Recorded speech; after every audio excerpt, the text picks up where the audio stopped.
पिछली बार भी बताया था और मैं फिर अब उसको दोहराना चाहूंगा।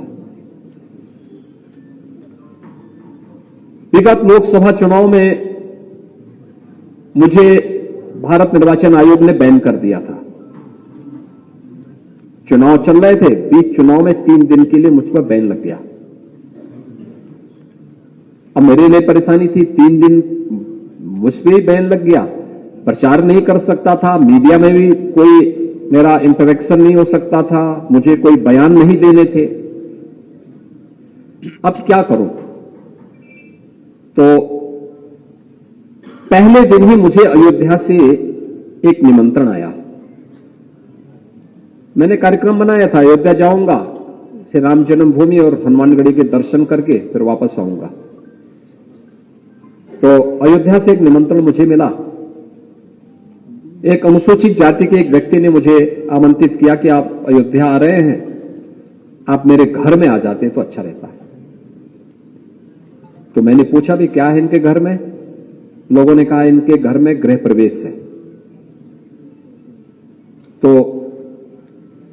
मैं गया तो मैंने कहा चलिए आ जाएंगे, क्योंकि मेरे पास कोई काम तो था नहीं, तो मुझे दर्शन के बाद था, तो मैंने कहा दर्शन के बाद घूमते घूमते निकल करके आ जाऊंगा। तो मैं सोचता था बहुत बड़ा घर होगा, लेकिन जब मैं वहां गया तो मैंने देखा कि एक छोटा सा घर है और परिवार के लोग एक थाली में दीप लेकर के खड़े हैं।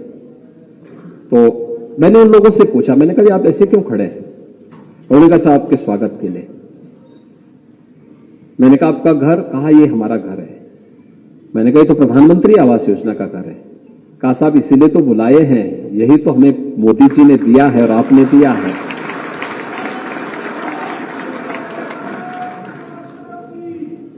यानी वो व्यक्ति उसे कहता है कि ये घर आपने मुझे दिया है और इसलिए मैं इसके गृह प्रवेश में चाहता था कि कोई आ जाता, कितना अच्छा होता। और तो मुझे पता लगा कि आप पे बैन लगा हो, आपके पास कोई काम तो होगा नहीं, इसलिए हमारे घर ही आप आ जाएंगे।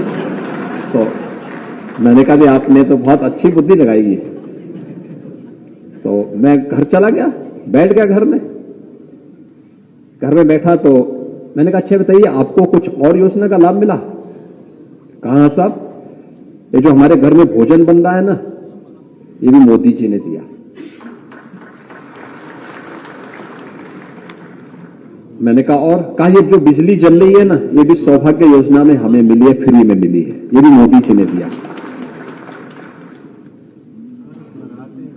मैंने उसके बाद कहा और कुछ?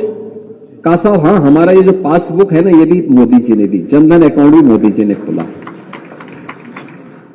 मैंने कहा और? कहा जो राशन कार्ड है ना हमारा, ये राशन कार्ड भी आपकी सरकार जब आई, बीजेपी की सरकार आई, तब हमारा बन पाया। तो मैंने कहा इससे पहले क्या होता था? आखिर 17 और 14 के पहले क्या हो रहा था? ये देश 1947 में आजाद हो गया था। कहा साहब मैं बीएसपी का फुल टाइमर था, जीवन भर मैंने अपना पूरा जीवन उसमें बर्बाद कर दिया, लेकिन कभी मेरे परिवार के लिए आवास नहीं बन पाया। मुझे आवास बनने की बात तो दूर, तो मैंने कहा कैसे रहते थे आपके? उसने कहा साहब मेरे